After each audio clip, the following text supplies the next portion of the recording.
जनता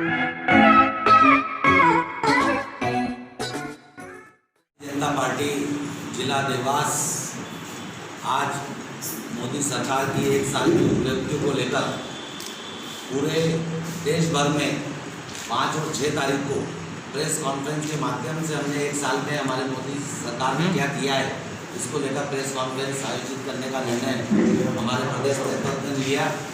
इसमें अपने वक्तव्य बहुत बार दे चुका हूँ आज हमें और मैं जानता हूँ इस बात को भी कि जिस तरीके से इस माहौल को लाया गया था, जिस तरीके से षड्यंत्र किया गया था, मेरे संसदीय क्षेत्र ने उसका माकूल जवाब अगले चुनावों में दे दिया था। ना तो वहाँ से कांग्रेस के अते पते थे और सभी लोगों को समझ में आ गया था कि इस तरीके से झूठ बोलकर दुष्प्रचार करके किसी भी चीज़ को आगे लाया जाए। मैं अभी स्वामीनाथन कमीशन की आपको बात कर चुका हूँ।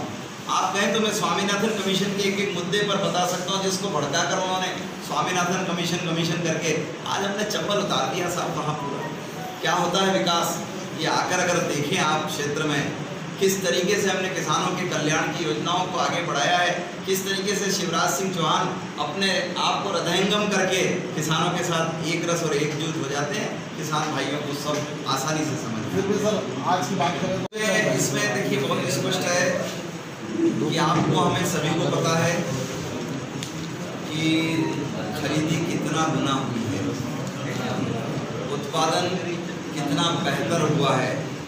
किसान भाई चूँकि मंडियां भी बंद है और उपार्जन का केंद्र सेंट्रलाइज हुआ है। मैं समझता हूं कि क्लोज एंडेड स्कीम को भी ओपन किया गया है।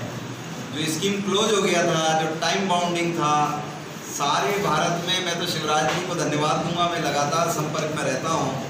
कमाल का व्यक्तित्व है साहब, कमाल का। यानी सारे भारत में अगर गेहूं उपार्जन देखें दीपक भैया तो सारे भारत में सर्वाधिक ज़्यादा कुशलता से गेहूं खरीदा गया है।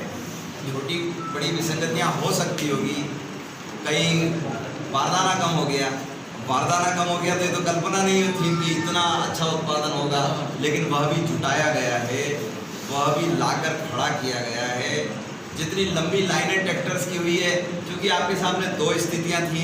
एक तो आपको बड़ी हुई खरीदना था, एक सोशल डिस्टेंसिंग रखना था, एक फेस कवर रखना था, एक तरफ आपको वहाँ खड़ा रहना था, एक तरफ यहाँ खड़ा रहना था।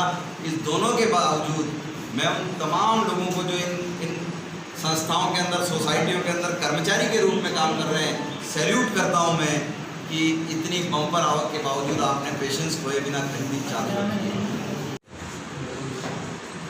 आत्मनिर्भरता एक शब्द है जिसके पीछे व्यक्ति का संकल्प पड़ा है। अगर व्यक्ति संकल्पित है और वैश्विक परिस्थितियों से वो अपने आप को जूझते हुए आत्मनिर्भर होने के लिए चाहता है तो भारत की वित्तीय व्यवस्थाएं उसके साथ खड़ी हैं। अकेला मुद्रा बैंकिंग अभी 5,99,00,000 लोगों को अपने साथ जोड़कर आगे बढ़ा।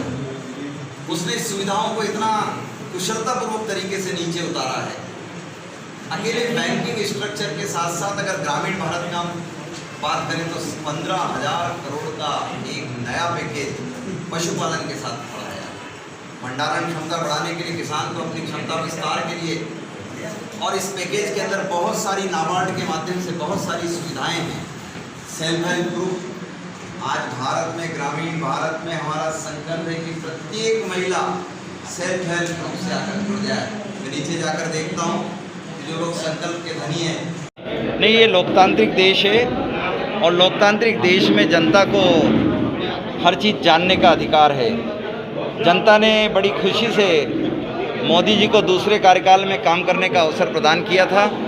दूसरे कार्यकाल का 1 वर्ष पूर्ण हुआ है, इसलिए 1 वर्ष का लेखा जोखा लेकर मैं आज यहाँ आया हूँ। ये बताइए कि आज जो है 6 जून है और आज ही के दिन आपके संसदीय क्षेत्र में किसानों पे गोली चली थी। 3 साल हो गए आज उस दुखद घटना को, क्या मानते हैं और आप किस नज़रिए से देखते हो? नहीं, हम तो पहले दिन से ही किसान भाइयों के साथ ईमानदाराना तरीके से खड़े हैं। चाहे उनकी जो समस्याएं रही है उनको सुलझाने का भरसक प्रयास, और इसीलिए उस संसदीय क्षेत्र में सारे किसान भाई जानते हैं और उन्होंने भारतीय जनता पार्टी को तत्काल बाद हुए चुनावों में भरपूर समर्थन दिया।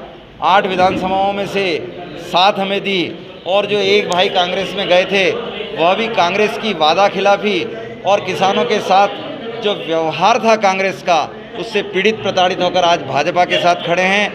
हम सब एकजुट होकर किसान भाइयों के साथ खड़े हैं। किसान भाई कांग्रेस के बहकावे के उस स्वरूप को पहचान चुके हैं। आखिरी सवाल है, उपार्जन केंद्रों पे किसान परेशान है, उसके लिए केंद्र और राज्य सरकार क्या कुछ कदम उठा रही है? नहीं, देखिए, एक बात तो बहुत स्पष्ट है कि 2014 में बीजेपी का सरकार जब केंद्र में पहली बार आया था, उसकी तुलना में 250-300 गुने से अधिक और न्यूनतम समर्थन मूल्यों पर खरीदी हुआ है। मैं तो सबसे पहले किसान भाइयों को और शुभकामनाएं दूंगा कि जितना अच्छा उत्पादन उन्होंने किया वो करते जाएं, क्योंकि देश के अन्नदाता के रूप में उनका परिश्रम देश ध्यान रखेगा। आज अच्छे उत्पादन के साथ वो खरीद केंद्र पर आए हैं। कोरोना के कारण मंडियां बंद थी, उपार्जन केंद्रों पर और डिस्टेंस मेंटेन करते हुए खरीदी करना थी। क्लोज एंडेड डेट थी, शिवराज सिंह चौहान जी ने उस डेट को पुनः आगे बढ़ाया है और किसान भाई खुश होकर अपने सारे माल को लेकर उपार्जन केंद्र पर खड़े हैं। व्यवस्था और अव्यवस्था के बीच में सब मिलकर साझा तरीके से इसको निपटाते हुए आगे बढ़ेंगे। सारे गोडाउन हमारे फुल हैं, सड़कों पर और खेतों पर रखने का उत्पादन किया उत्पादित माल रखने की स्थिति है। उसके बावजूद सरकार दृढ़ तरीके से व्यवस्था बना रही है। धन्यवाद।